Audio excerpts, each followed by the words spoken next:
Hello ka-organic! Welcome to my vlog! So before ako magpatuloy sa mga hindi pa nakasubscribe sa ating YouTube channel, please click like and subscribe na para updated kayo sa next video na i-upload ko. Thank you very much!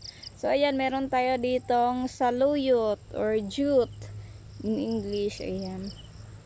So ayan, kinainan siya ng leaf eater insect. Organic yung practice natin dito sa farm. Bawal tayo mag-spray. Ayan, hinahayaan lang natin na kainin ng leaf ito insect yung mga dahon niya kasi hindi naman lahat kakainin nila.